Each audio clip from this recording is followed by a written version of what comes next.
Alrighty, good morning. How's the hangover treating you? Today is none other than January 1st of 2023. Well, we made it, boys, right? Another day, another dollar. Shibba bebop. The time, about 10 a.m. The place, Madison, Wisconsin. The temperature, 35 degrees Fahrenheit, getting up to 41 by 2 p.m.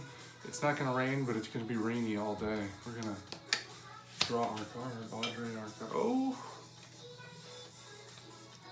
It's the information card about Pamela Coleman Smith, the woman who made the fucking Rider-Waite Tarot. What a great card to get on the first day of the year. You know why? Because I keep this in the deck to remind us that this is literally a stack of pictures with words and numbers on them that you attribute meaning to. It's all fake bullshit, okay? If there's anything I want you to understand about this, it's all fake bullshit. And this helps to remind us of that this is a product that I had to pay money for, okay, that someone owns the rights to, okay, and that they're still making some money off of selling. Okay, that's what this is, you know? This is not just some, there's a lot to be gleaned from it. It's as useful as you make it, right? If I give you an insight that helps you in your life, then it's useful. But it's fundamentally, it's just attributing meaning to meaningless things, which is one of the main things we do in life. We attribute meaning to shit all the time. Your brain is a pattern recognition machine that's not very good at recognizing patterns. So Pamela Coleman Smith, I'll read the whole thing today since it's the first of the year. We'll start off with a bang. Pamela Coleman Smith. She was born February 16th, 1878 in Middlesex, England to American parents. Her childhood years were spent between London, New York, and Kingston, Jamaica. During her teens, she traveled throughout England with the theater company of Ellen Terry and Henry Irving. Thereafter, she began formal art training at the Pratt Institute of Brooklyn, graduating in 1897. Although American by birth, she returned to England where she became a theatrical designer for miniature theater and an illustrator of books, pamphlets, and posters. Around 1903, she joined the Order of the Golden Dawn. In 1909, under the guidance of Arthur Edward Waite, she undertook for payment a series of 78 allegorical paintings described by Waite as a rectified tarot pack. Published the same year by Ryder and Son, exemplify the mysticism, ritual, imagination, fantasy, and deep emotions of the artist. Despite occasional art shows and favorable reviews by critics, the continued slow sales of her works and rejections by commercial publishers left her deeply disappointed. Yeah, ain't that the truth? She never married, smart. She had no known heirs except for an elderly female companion who shared her flat. A female companion who shared her flat.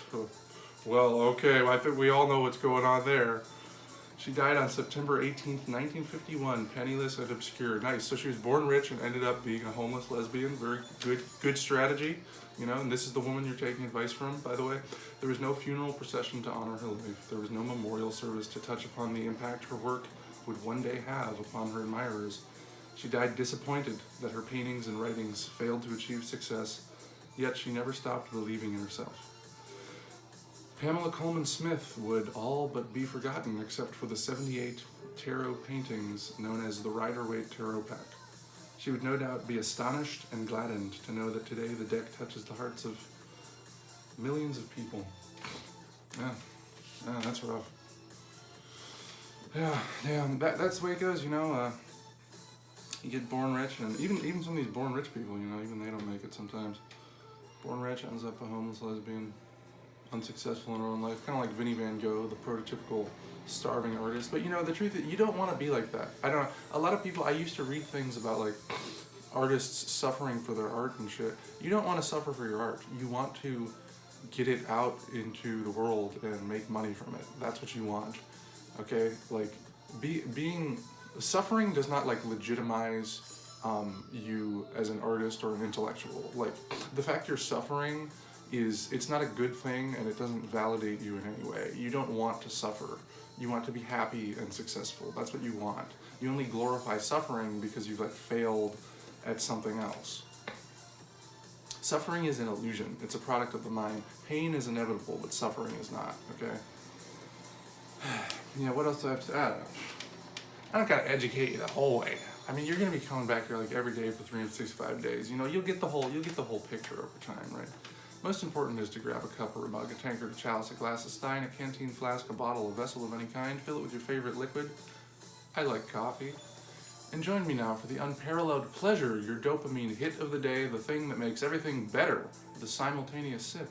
Go. Ah, and all the troubles just melt away. Alrighty, folks. Yeah, you know, a lot of you will start new things today, and I hope you keep at them. And the way to keep at things and make long-term success is through consistency. And part of the way you be consistent is by not going to extremes. So some people are going to start jogging 10 miles a day.